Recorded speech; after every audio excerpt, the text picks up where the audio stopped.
Some women can lose everything in just one night: love, trust, and even themselves. But some women can awaken in just one night. She once loved the wrong man and was betrayed right in the heart of the city that never sleeps, New York. She once thought her life was over, but no, that was only the beginning. This is the story of Shiana Grace Jones, a woman betrayed by her husband, who rose again like a flame. From an abandoned wife, she became a symbol of strength and rebirth, a name the whole city would remember with admiration.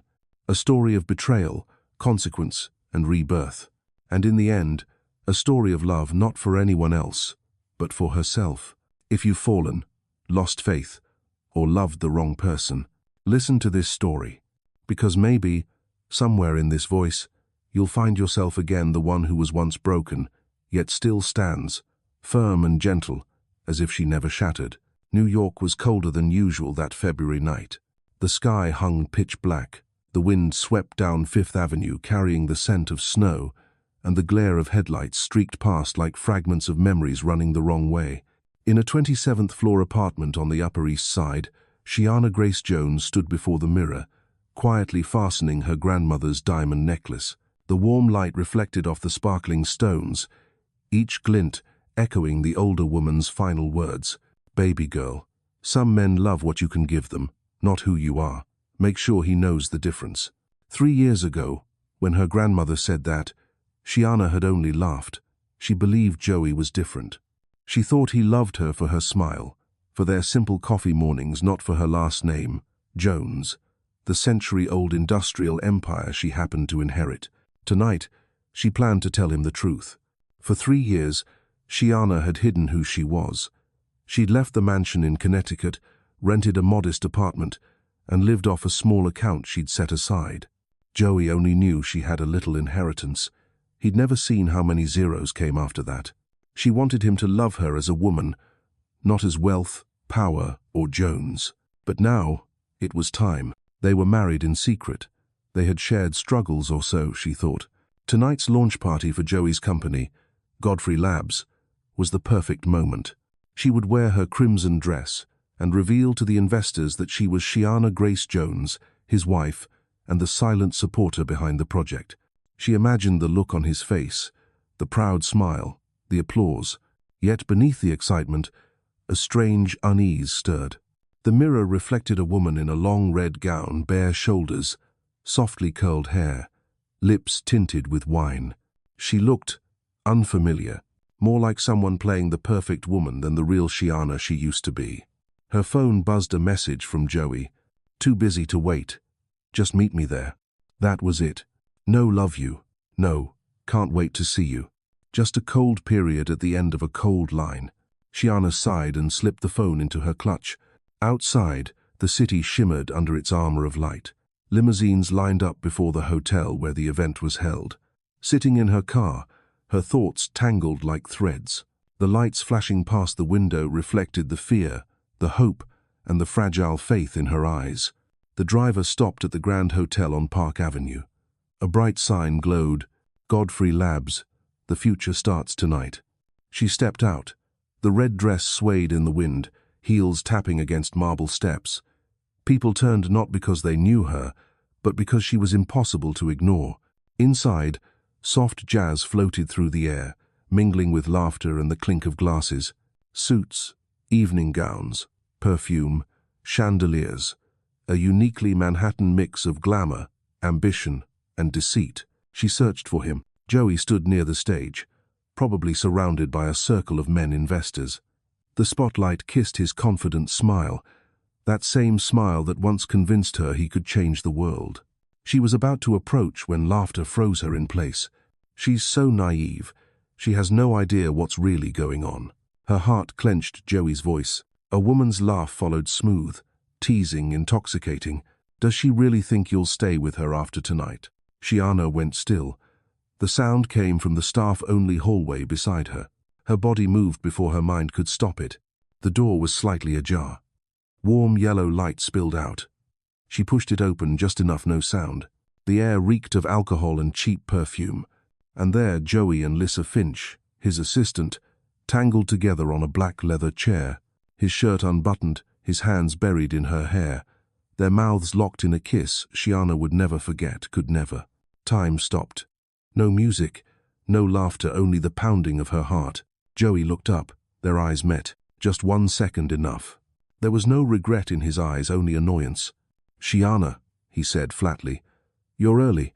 She didn't scream, didn't cry. She only heard herself say, "I should go." Then she turned away. The door closed behind her with the sound of finality. She walked the hall, trembling, but her face remained eerily calm. Back in the ballroom, she ordered a glass of champagne, drank it in one breath. The necklace on her neck now felt heavy like chains. Each diamond cut into her skin like ice. Around her, applause and laughter filled the air.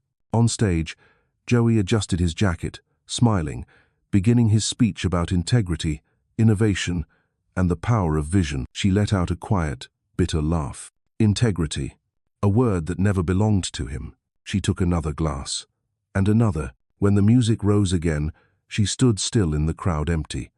Nothing left to break, because everything had already fallen apart.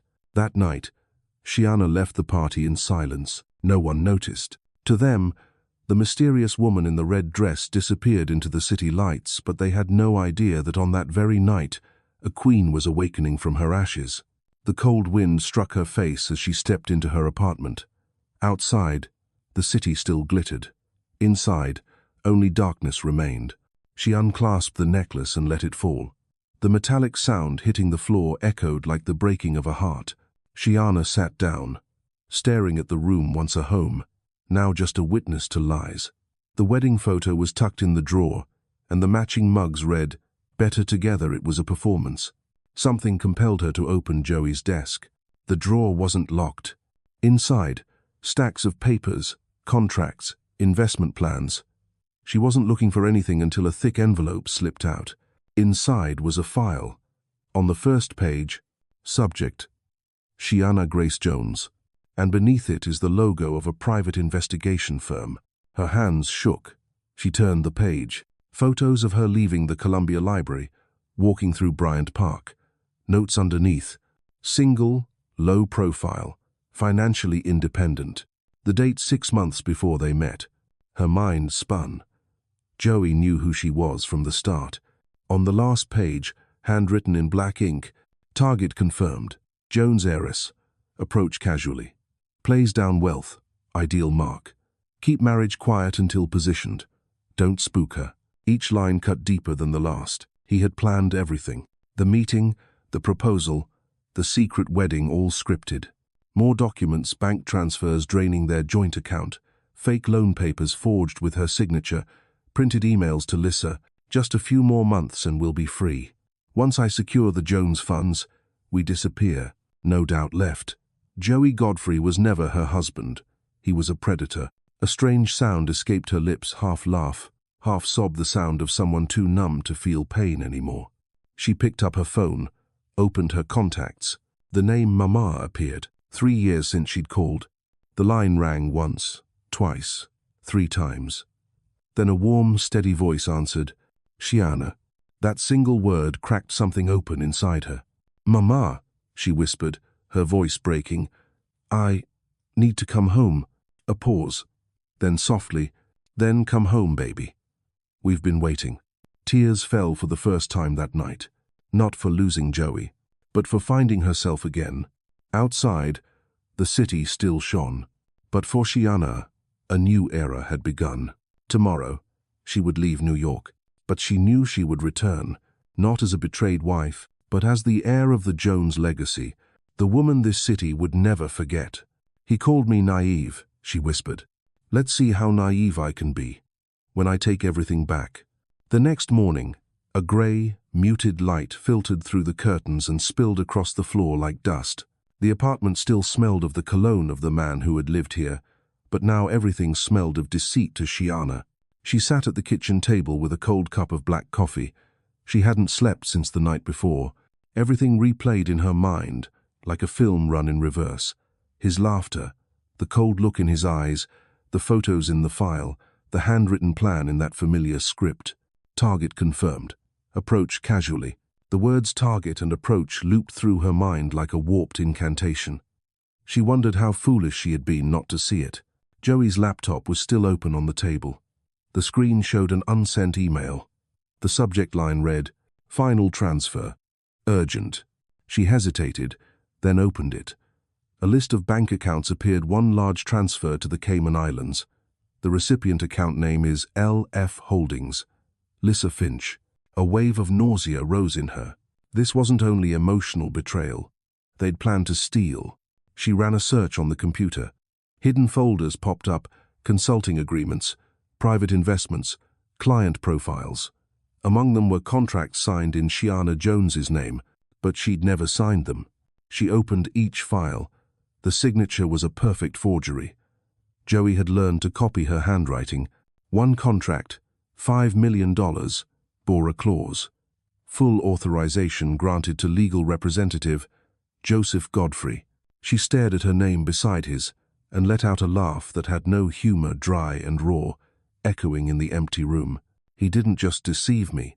He stole my name. She printed everything, organized the papers into a thick dossier, and set it on the table. Her hands no longer shook. Only cold remained. At 9 o'clock, she opened the small drawer beneath the table. A cream envelope with a gold Jones family trust seal lay inside a letter she'd held for 3 years without opening. Inside, her personal bank card, her share certificate, and a business card. Wilhelmina Grace Jones, Chairwoman, Jones Industrial Holdings. The Jones women don't cry. We rebuild. She held the card for a long time. A single tear fell onto the table and vanished. Then she stood and pulled a suitcase. That afternoon, Shiana drove the black BMW out of Manhattan. Buildings, neon signs, and hurried faces slid past the window, suddenly small and insignificant. Crossing the George Washington Bridge, the late sun glittered on the Hudson. She turned on the radio. An old Adele song came on, her rough voice blending with the wind. We could have had it all. Shiana chuckled softly, letting the tears stream inward. We really did, she murmured. But now she understood. Love couldn't save a liar. The drive to Connecticut took longer than usual. When the car turned onto the cobblestone drive that led to the Jones estate, dusk had settled over the woods. The last light fractured across the slate roof, and she saw the house as a fortress welcoming home, a girl returning from war. The iron gate opened. An old groundskeeper smiled as if no distance had ever existed between her and this place. Her mother, Wilhelmina Jones, stood by the antique clock in the great hall. Her hair was streaked grey, her eyes still bright, her voice a deep, familiar timbre. "Shiana," she said. Shiana stepped forward, and every defense inside her collapsed in one word: "Mama." Her mother opened her arms and held her daughter.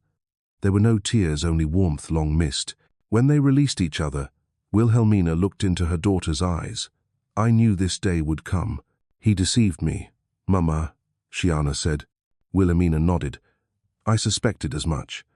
But what hurt more was that you hid it from me for so long." She bowed her head. "I just wanted to be loved for real." Wilhelmina sighed. "Listen, Shiana, the Jones women don't get loved for free. We get respected first. Love comes later." The words were cold but true. Shiana understood. Tonight, she was no longer a naive girl. The family boardroom sat at the top of the house, oak-paneled ceilings, soft light, portraits of ancestors lining the walls. When Shiana entered, everyone was already seated. Desmond Cole, the family lawyer, began. "Miss Jones, I've reviewed the documents you brought. If they're accurate, Joseph Godfrey could face multiple charges: financial fraud, forgery, and investment fraud." Amara, her cousin, fingers flying over a laptop, added, "I traced the money. He's been moving funds into Lissa Finch's offshore company. They may be ready to abscond." Langston Gray, her godfather, who'd advised many corporations, rested his hand on his chin. "We won't start with prosecution. First, we take back power. Then we let the law finish the rest." Wilhelmina looked at her daughter, calm but sharp. "Shiana, what do you want?" She paused, then spoke slowly. "I don't want him in prison. I want him to lose everything he traded to betray me." Desmond nodded. Then we'll play the grown-up game. No emotions, no haste. They brought up a large screen. The Godfrey Labs ownership chart glowed. Shareholdings were spread through many small funds. Amara pointed, "Here, if we assemble 1%, we control the company. If the buyers are third-party nominee entities, he won't suspect." Langston smiled thinly. "This little lady will return to Manhattan not to love, but to reign." Wilhelmina put her hand on her daughter's shoulder. "Are you ready for this battlefield?" Shiana answered, voice steeled like metal. "I was born into this family. I just remembered it." Silence held for a few seconds. Then Desmond said, "Good. I'll prepare acquisition documents using shell companies. Amara will oversee the funds. Langston will work on the market rumors. And Shiana, you stay silent. Don't let him sense anything." Wilhelmina arched an eyebrow. "Remember, my daughter, we don't take revenge with knives. We revenge with shares." They all gave a light, knowing laugh. But in their eyes lay understanding this wasn't only a money fight. It was a battle for honor. That night, Shiana stood at the window of her old room and stared at the garden shrouded in dew. The house hummed with life cutting boards downstairs, voices chatting just like when she was a child. She'd tried to run from the name Jones for 3 years, thinking it bound her. Now she saw the name as armor. She whispered to herself, "Tomorrow I start again, not with my heart, but with my mind." Outside, the wind moved through the trees, carrying earth and cold. A new chapter was opening. No longer the fragile girl from the night of betrayal. She was Shiana Grace Jones, the woman who faced the truth and smiled back at it. "He thought I was naive," she said softly, "but I was only asleep. Now I'm awake." Mornings in Greenwich, Connecticut, had a light Shiana had never seen anywhere else. The sun rose slowly, spilling through rows of ancient oaks, making the dew on the leaves glisten like glass. A breeze carried the soft scent of lavender from the southern garden, where Wilhelmina took her morning walks. It had been 3 years since Shiana came home. The old mansion stood tall and still, a silent witness to generations of history. Silver-gray stone walls, moss-covered roof tiles, oak-carved doors, every detail whispered of the Jones family's once glorious past. The old butler, Henry, opened the door and smiled gently. "Welcome home, Miss Shiana." Those 2 words caught in her throat. It had been so long since anyone called her Miss Shiana. She walked down the long corridor lined with portraits of ancestors, men and women, in formal suits and gowns, their eyes cold yet confident. At the center hung a massive picture of her great-grandfather, the founder of Jones Industrial Holdings, with gold letters engraved beneath. "Legacy isn't inherited. It's earned again in every generation." She paused for a long moment. The words seemed to whisper to her, "It's time to earn yours back." In the sitting room, Wilhelmina held a silver teacup by the window. She looked regal as ever, hair swept into a tight bun, a cream silk scarf around her neck, every movement radiating quiet power. "Sit down, my daughter," she said calmly. Shiana obeyed, fingers laced together. "Do you know why I never came looking for you these 3 years?" Wilhelmina asked. Shiana shook her head. "Because I knew," her mother said, "you needed to fall before you could rise. Jones women don't get rescued. We rescue ourselves." A faint smile touched Shiana's lips. "I think I've learned that lesson now." Wilhelmina nodded, pride and tenderness flickering in her eyes. "I heard what you discovered from Desmond. So tell me, what do you want to do next?" The question hung in the air. Memories and pain melted into something cold and precise resolve in her mind. "I want to take back what's mine," she said quietly. "Not just the money, the honor." Wilhelmina smiled faintly, setting her teacup down. "Good. Honor is the only thing worth keeping." The door opened. 3 people entered: Desmond Cole, the family lawyer, Amara, her cousin, and Langston Gray, her godfather. Amara looked like a younger version of Wilhelmina, softly curled hair, a white suit, eyes sharp as blades. She hugged Shiana tightly. "Welcome back, cousin. This time, we're not here to cry." Langston chuckled, resting a hand on Shiana's shoulder. "Now we've got the full team. Shall we begin?" Wilhelmina motioned them into the library, the same room that had served as the Jones Command Center for decades. The air smelled of oak, leather, and tea, as if time had stopped. Desmond placed a thick folder on the table. This is Godfrey Lab's financial dossier. He's using his Series B funding to expand into Asia. If we control a large enough share, he loses decision power. Amara opened her laptop, projecting the ownership map onto the screen. His shares are spread across dozens of minor investors. We can quietly buy them up through trust funds. Joey won't notice. Langston nodded. A slow bleed strategy. No need for a knockout punch drain him, one share at a time. Wilhelmina poured more tea, her voice low. But no one can see the Jones name. If he catches wind of us, he'll go on defense. Desmond turned to Shiana. That's why you'll be the bridge. You have connections, and he still trusts your network. We'll use his own circle to take his company from within. Shiana nodded, her eyes steady. I understand. This isn't about emotions anymore. It's business. Wilhelmina smiled. Good. And this deal must be flawless. That night, after everyone left, Shiana stayed in the library alone. The golden lamplight reflected in her wineglass. She studied the acquisition plan numbers, arrows, percentages, and found them beautiful, like a painting made of vengeance. She remembered that night in New York, the lights, the music, the red dress, and Joey's voice. She's so naive.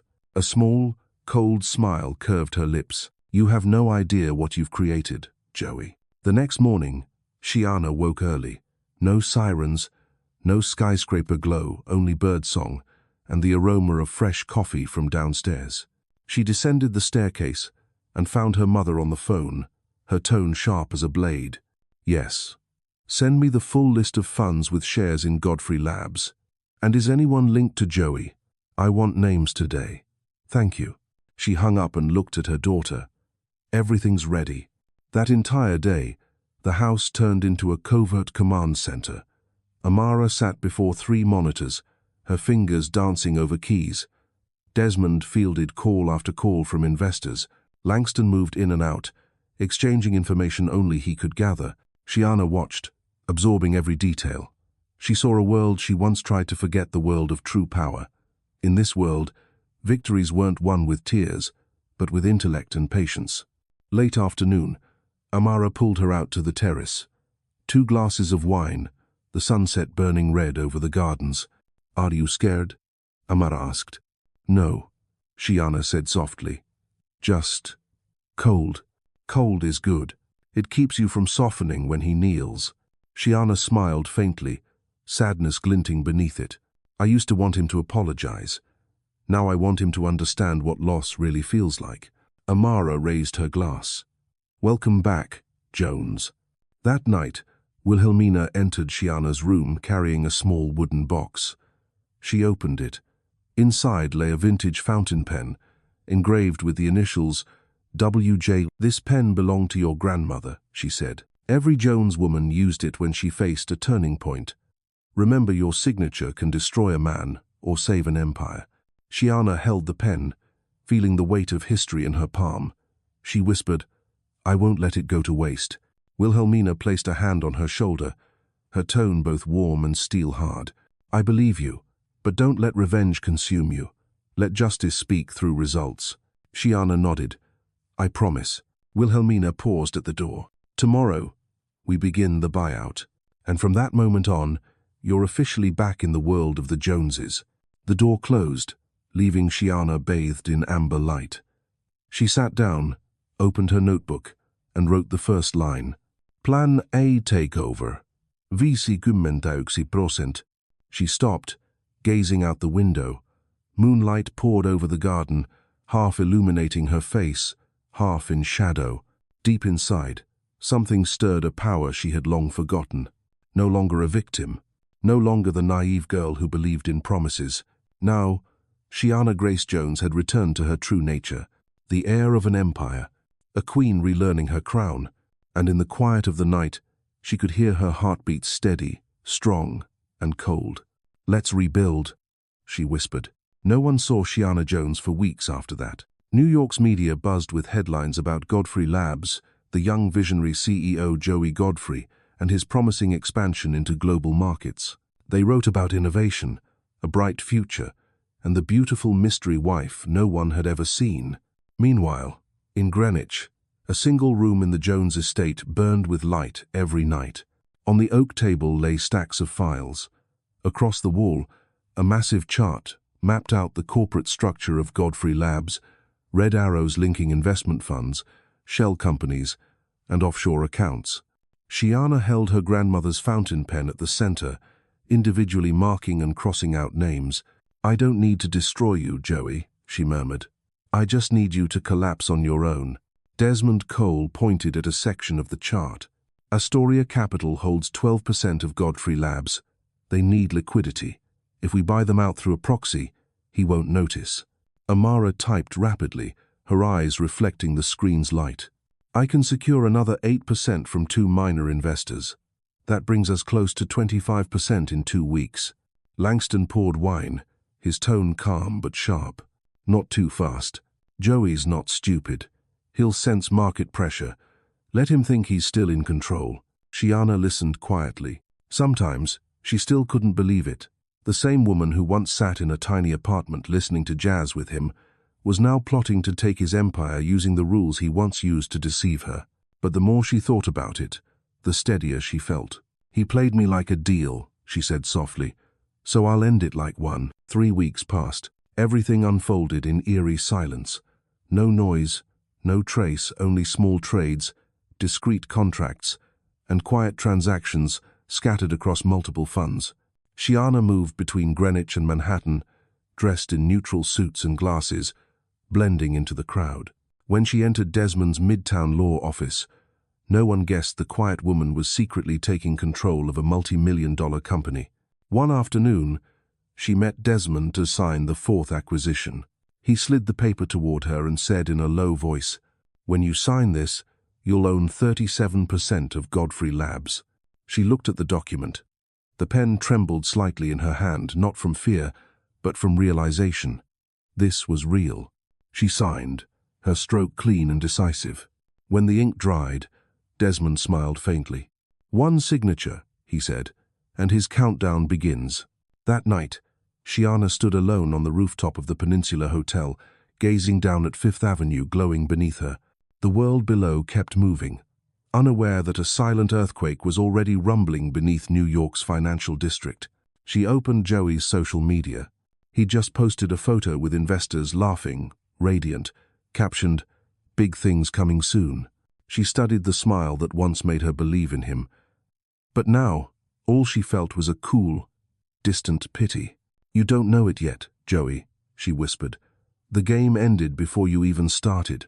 The wind blew cold, carrying the scent of rain and smoke. Under the golden light, Shiana closed her eyes and listened to her steady heartbeat. She felt peace for the first time in months, the peace of someone holding the reins. Day 40 of Operation Takeover. In the underground conference room of the Jones estate, the air was taut as wire. On the digital board, red numbers blinked. Current ownership, 49.8%. Amara jumped to her feet. "We're just 1.2% away." Wilhelmina smiled calm, as if she'd foreseen it all. "Don't rush. Wait for the perfect moment. Strike when he's most arrogant." Shiana stared at the chart. Just one final piece, and she would be the company's majority owner. Her ex-husband still believed he ruled. Desmond spoke. "A small fund in Chicago, Whitecrest Capital, holds 1.3%. They're pulling out due to concerns about Godfrey Labs' financial health. I can close the deal within 48 hours. Shiana nodded. "Do it." Langston smirked. "And when it's done, this Jones girl will teach Wall Street what vengeance looks like."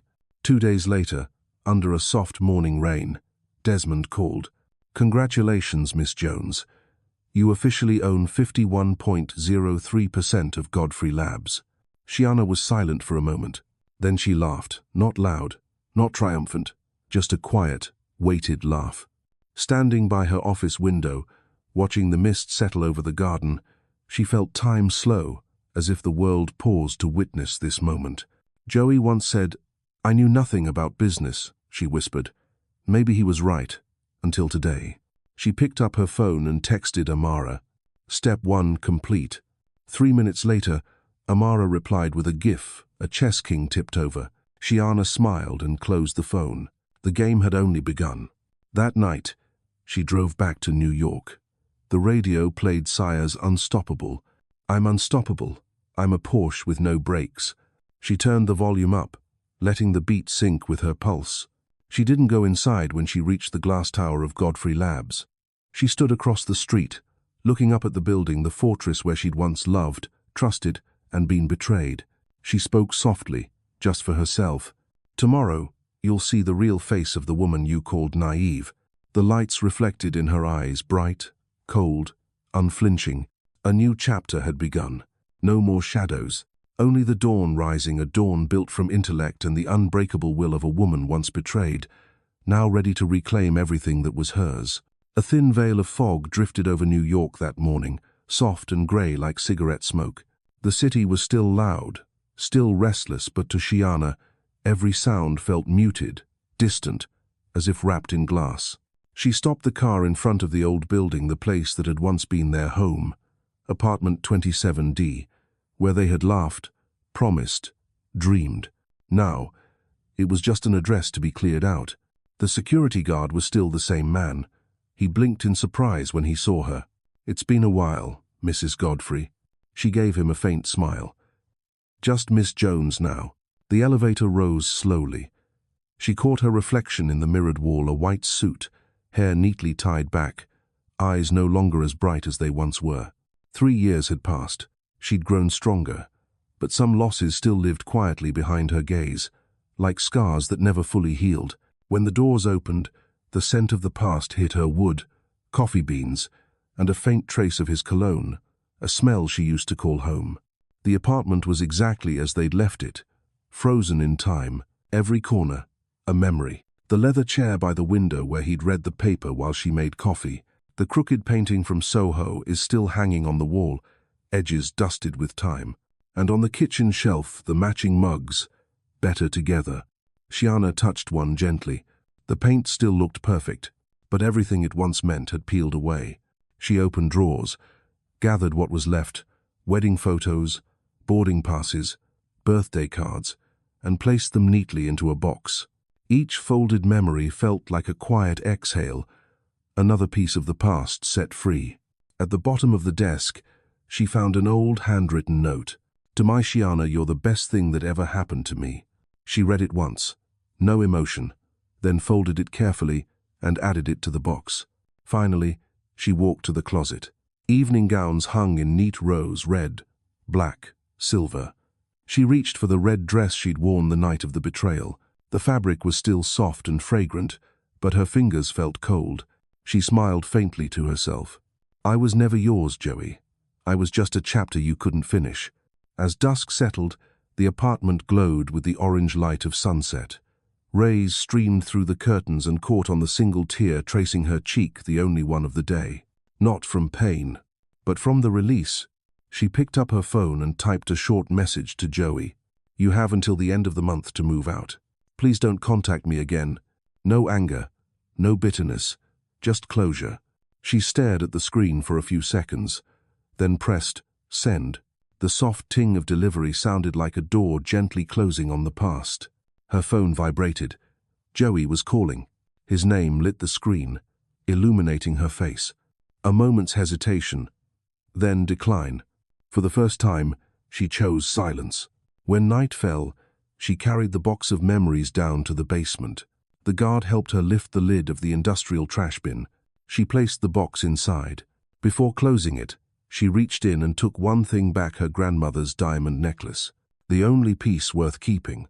Because it wasn't tied to him, it was tied to her. "The Jones women don't cry. We rebuild." Her mother's words echoed softly. She nodded, lips curving into a quiet smile. Outside, the wind whipped against her face, carrying the hum of traffic and distant horns. The city hadn't changed, but Shiana had. She paused on the sidewalk, looking up toward the 27th floor, the lights still on. Maybe Joey had just come home. Perhaps he was reading her message, now stripped of her warmth, sitting in the same room. She didn't care, didn't need to. A black car waited at the curb. Henry, the family driver, stepped out and opened the door. "Home, Miss Jones? She nodded. Home. The car rolled forward, the city lights stretching into endless gold lines behind her. When she returned to the estate that night, Wilhelmina sat in the library, golden lamplight glinting on her composed face. Did you finish clearing it out? She asked without looking up. Yes. Good. You're lighter now. Tomorrow, we're going to New York. The board meeting is set. Shiana stopped in the doorway. Tomorrow? Wilhelmina smiled. Yes. Tomorrow. It's time you appear as who you truly are, Shiana Grace Jones. A quiet pause. Then Shiana nodded. I'm ready. Her mother's voice softened but held its steel edge. Good. Tomorrow, we take back what's ours. Later, in her room, Shiana opened the window. The night breeze carried the scent of wet earth and lavender from the gardens. She removed her earrings and heels and leaned against the balcony rail, looking up at a sky full of stars. She remembered that first night she'd fled Manhattan, the trembling voice on the phone. Mama, I need to come home. She remembered the fear, the confusion, and how different this night felt. Now, there was only calm. She would no longer be Joey Godfrey's wife when she entered that boardroom tomorrow. She would be the woman standing above him, watching him bow his head. She whispered to herself, her voice low, steady. I already said goodbye, Joey.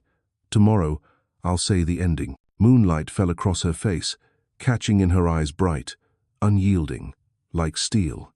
Monday morning. A thin silver rain fell over New York, soft as breath.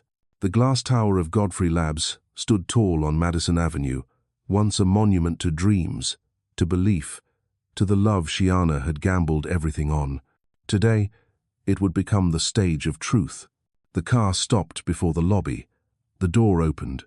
Shiana stepped out in a charcoal grey suit, her face lightly powdered, lips painted wine red. Her hair was in a high bun, and her heels were tapping steadily across the marble floor. No one in the lobby recognized the mysterious wife of CEO Joey Godfrey. She was just another investor, polished, poised, untouchable to them. The elevator rose to the 32nd floor. The doors slid open. The boardroom stretched wide, an oval glass table, black leather chairs, and a panoramic view of the city behind a wall of rain-streaked windows. Joey was already there.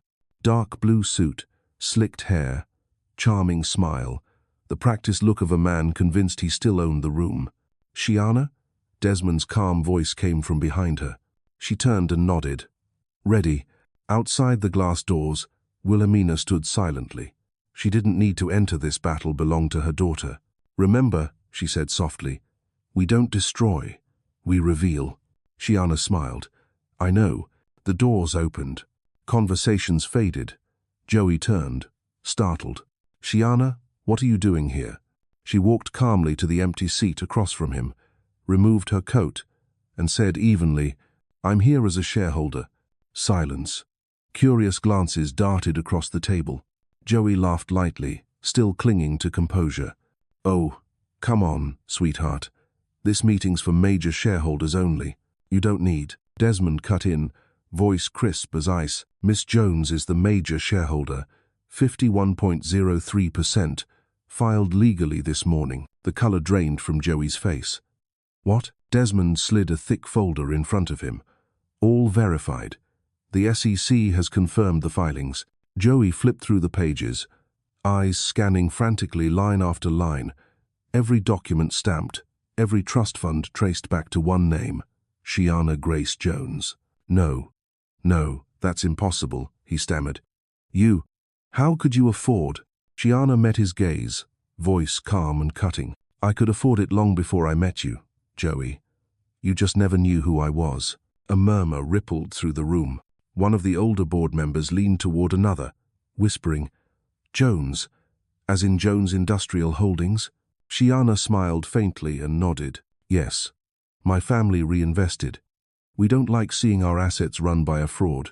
Joey shot up from his chair. Fraud? She set a small USB drive on the table. Maybe you should review the emails you sent to Lissa Finch. They've all been backed up. I think you'll remember this line. Once I secure the Jones funds, we disappear. The room erupted. Voices overlapped, gasps, chairs shifted. One shareholder muttered, My God, is this real? Joey's lips trembled.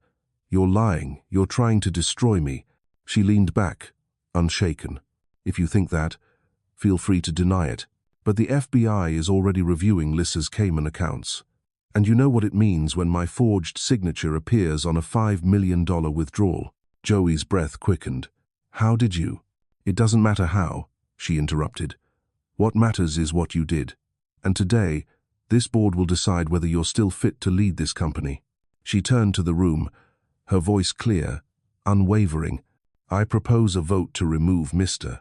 Joey Godfrey from his position as CEO of Godfrey Labs for misconduct and breach of ethics." The air went still. 1 second. 2. Then came the rustle of papers, hands lifting one by one. Desmond counted, his tone steady. Result: 9 in favor, 0 against. Effective immediately. Joey looked around in disbelief. "You can't do this to me. I built this company." Shiana rose, her gaze calm but merciless. "No, Joey, you only started it. I'm the one finishing it." She turned. The glass doors opened. 2 security guards stepped in at Desmond's signal. Joey's voice cracked behind her. "Shiana, I love you. Everything I did was for us." She stopped, but didn't look back. "No, Joey. Everything you did was for you."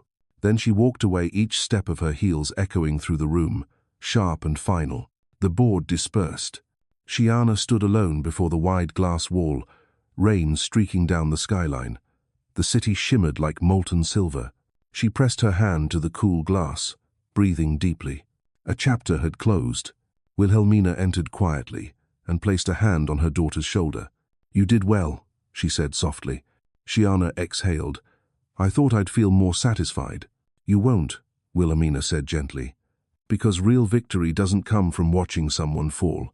It comes when you stand without shaking." Shiana nodded.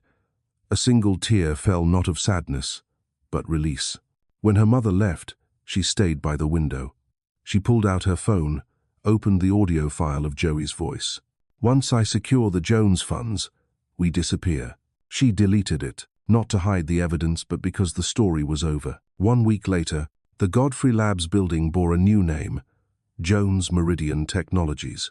A silver star gleamed against a black background, the symbol of renewal. During the launch ceremony, Shiana stepped onto the stage. Her voice carried through the hall, steady and warm.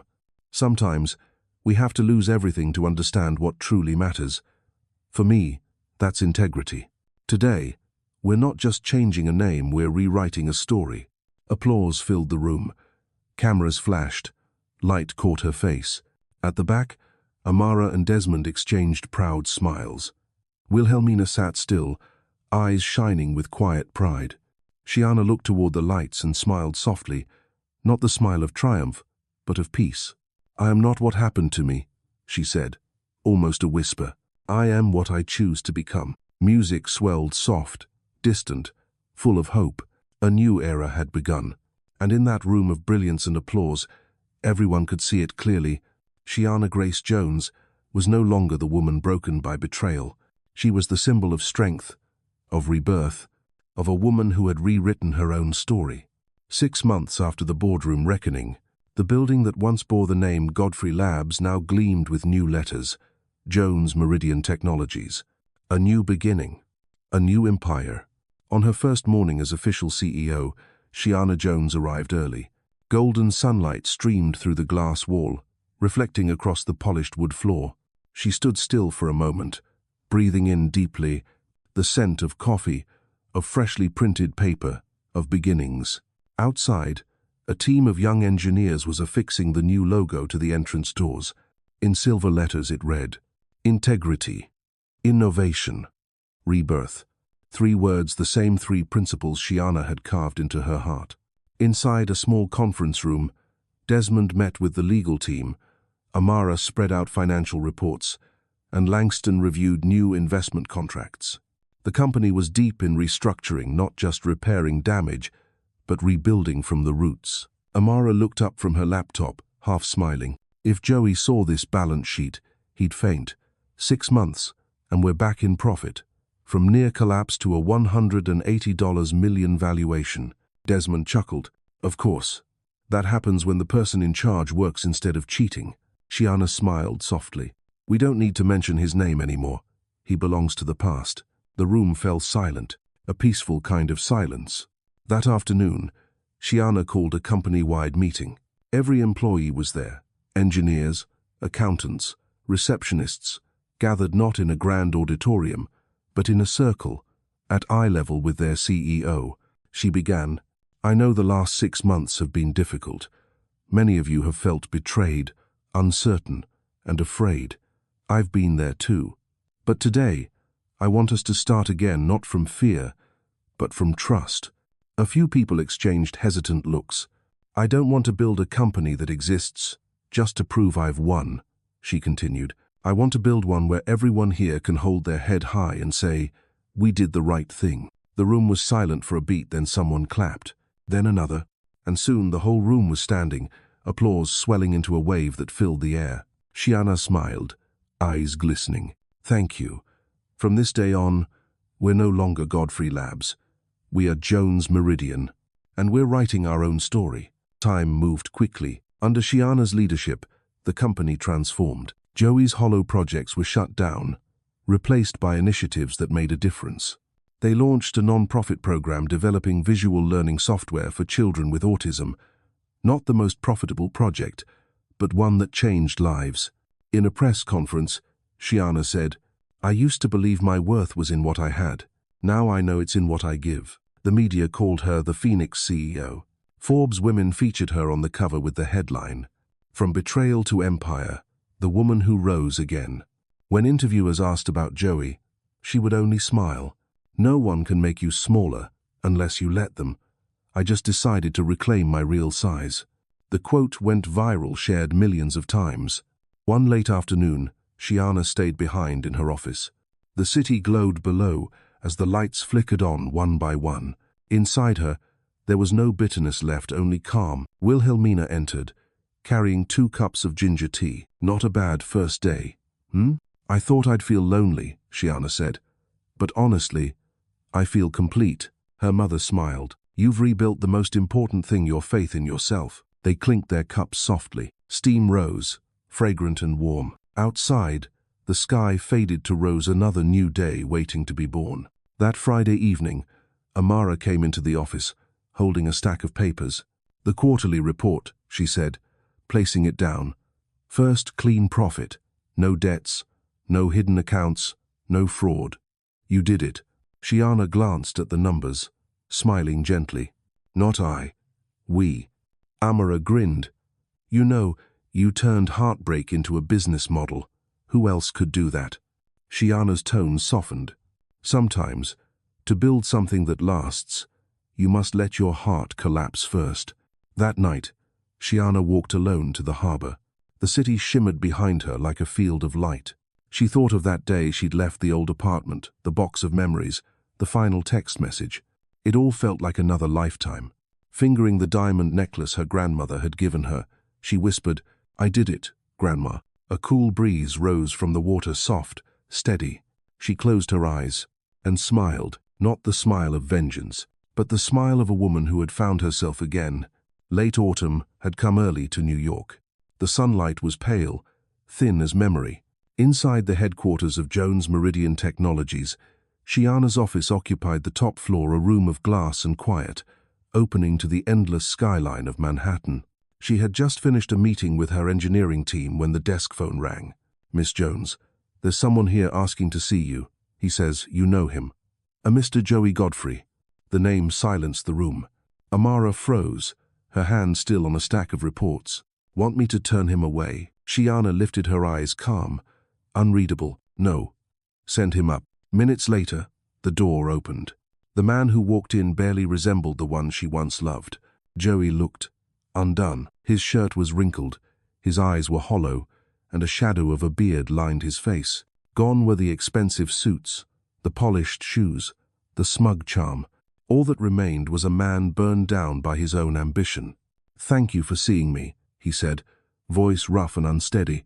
She didn't answer, only motioned for him to sit. He sank into the chair, hands clasped tightly, gaze flickering like a man on trial. I know I have no right to be here, he began, his voice cracking. But I have nowhere else to go. Silence. I'm sorry, he whispered, for everything, for what I did to you, for how I treated you. I've lost everything, the company, the money, the reputation. Lissa's gone. My family won't take my calls. I've been working in a warehouse. Every morning I wake up and think about you, about what I destroyed. He bowed his head, tears catching in his throat. I'm not asking for money. I need a chance, a job, anything, just a way to start again. Shiana studied him for a long moment. Her eyes were so still that it made him tremble. Finally, she spoke softly, but each word struck clean and final. Joey, you came here looking for redemption, but you've come to the wrong place. He looked up, eyes red. I know I don't deserve it, but please, I can't go on like this. I once couldn't go on either, she said, her tone steady. I thought I couldn't breathe without you, but I did, and I lived well. You don't need me, Joey. What you need is an end to the nightmare you built yourself. And forgiveness doesn't live in me. It lives in the one place you never looked, your conscience. Silence fell. Joey bowed his head, tears dripping onto the wooden floor. You hate me that much? He choked. She shook her head. No. If I still hated you, it would mean you mattered. But you don't. Not anymore. His voice broke. Then, you won't help me? She rose and walked to the door, opening it. No, Joey. I won't hurt you, but I won't save you either. I'm just giving you back the right to face your own life. She looked at him one last time, not with anger or pity, but with the distant calm of someone who had already moved beyond. Goodbye, Mr. Godfrey. Joey left, his steps uneven, the weight of ruin clinging to his shoulders. When the elevator doors closed, Shiana returned to her desk and sat down. Her hands trembled slightly, but inside, there was peace. Amara entered quietly. You okay? Yes, Shiana said. For the first time, I really am. Amara watched her for a moment, then smiled. If this were a movie, people would say you won. But I think you didn't win against him. You just chose yourself. Shiana turned to the window. Outside, rain had begun to fall fine and clear, like music for healing. Yes, she whispered. For the first time in my life, I chose me. That evening, she went home early. Wilhelmina sat by the window reading, lamplight glinting off her silver hair. I saw him, Shiana said. And what did you say? Nothing much. Just goodbye. Her mother closed the book, looking at her for a long moment. That's enough. When you can say goodbye without pain, the wound has healed. Shiana smiled and leaned her head on her mother's shoulder. I thought I had to get revenge to heal. Turns out, I just had to forgive myself. That night, in the quiet of her room, Shiana opened her journal and wrote, Maybe a woman's true strength isn't in how she strikes back, but in how she walks away without looking back. She set down the pen and looked out the window. The rain still fell, but inside her, the sun was shining. 1 year later, spring came early to New York.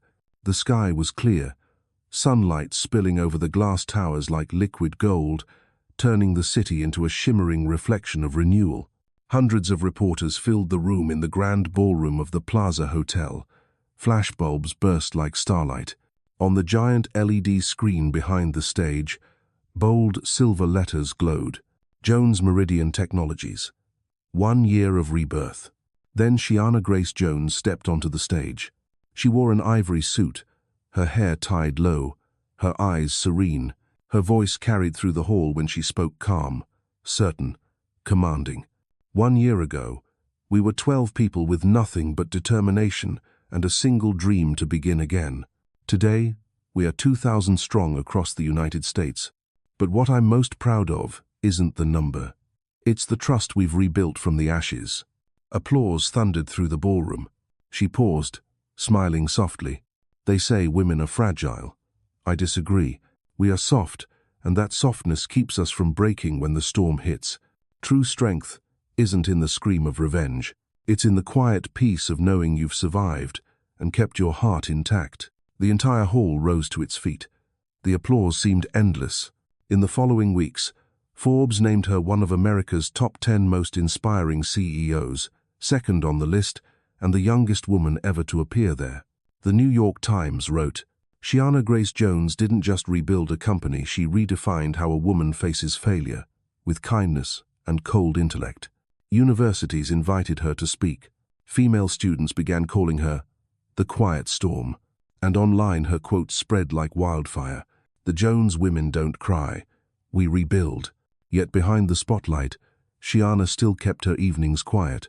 She liked to sit by the window of her high-rise office, sipping tea, watching the stream of city lights flow below like constellations in motion.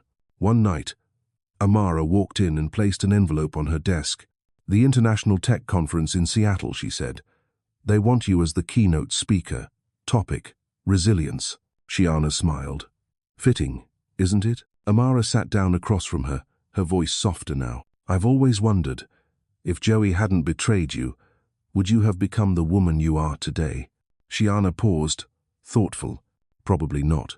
But maybe that's the point. We should thank the ones who hurt us. They accidentally give us the chance to meet our own strength.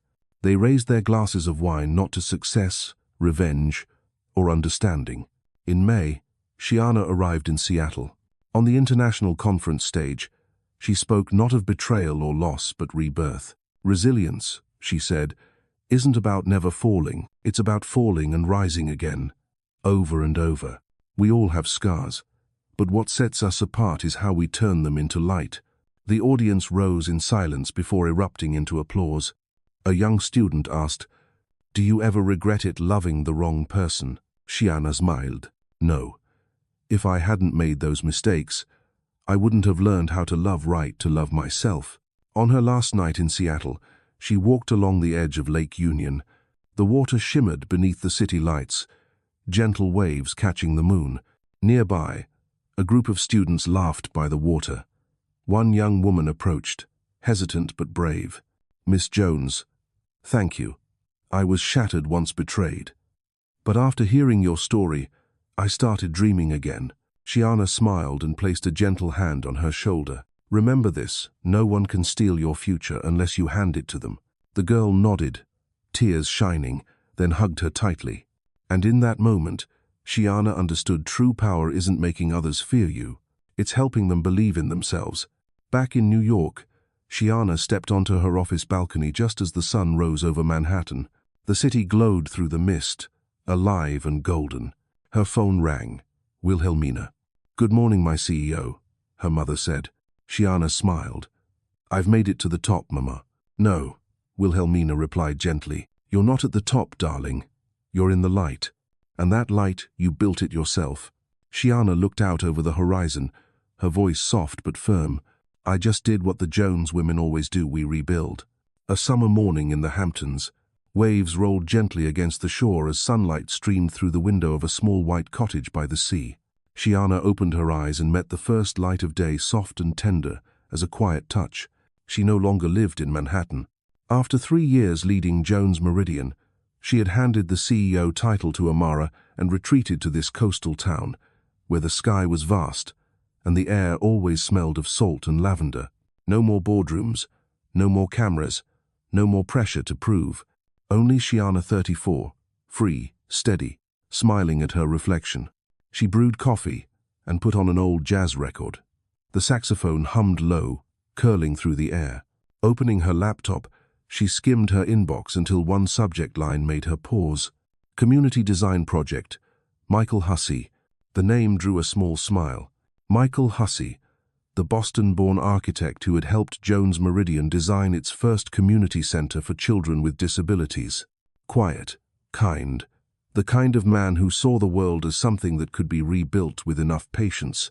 The email read, "We're starting a new coastal community project. We need a sponsor and an advisor.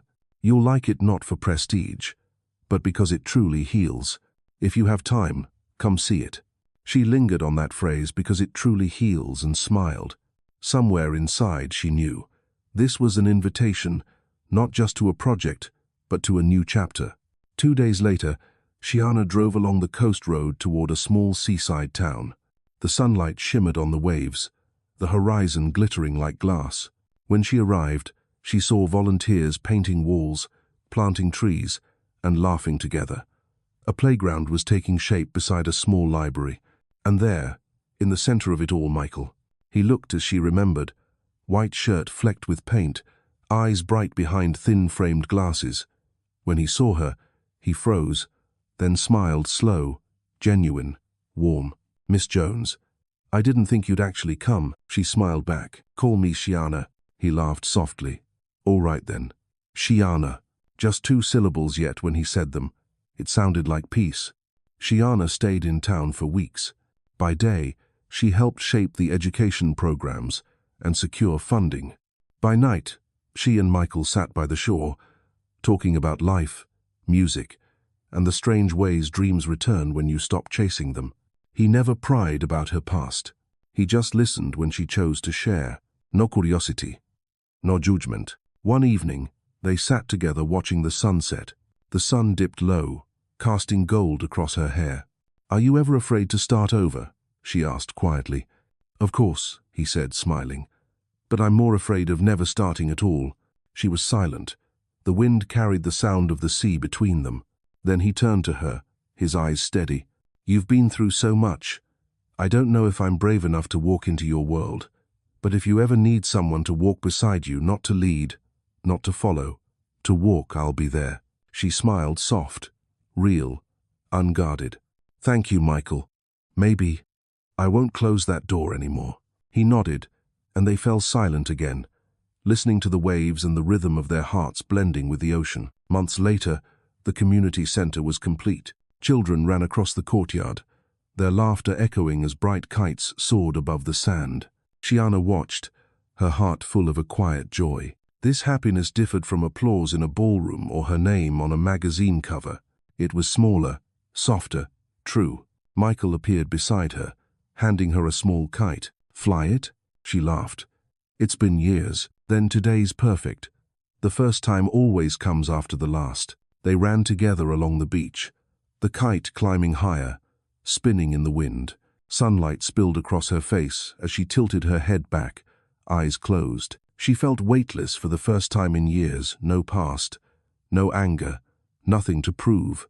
Only the moment, only the man beside her, quiet but solid, enough to make her feel safe. Sitting alone on her porch that night, she opened her old notebook, once filled with plans for revenge. On the last page, she wrote, "Happiness isn't winning over others, it's choosing what keeps your heart at peace." She closed the book and gazed out at the sea.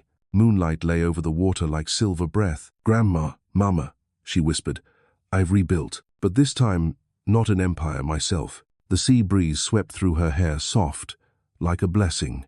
And so, in the gentle hush of night, the woman who had once fallen to the deepest depths of betrayal sat wrapped in her own calm, needing no victory, no proof, just the quiet courage to live and love, as if she had never been broken. Thank you for staying until the end of Shiana Grace Jones's journey, the woman who walked through betrayal and found her way to peace. Maybe, somewhere in her story, you saw a piece of your own, that sometimes strength isn't in striking back, but in smiling, letting go, and moving forward. If her story spoke to you, share your own, tell how you fell and rose again. And remember, more stories are waiting, of women, of love, of wounds that turned into light, because sometimes all it takes is hearing the right story at the right time to believe in life again.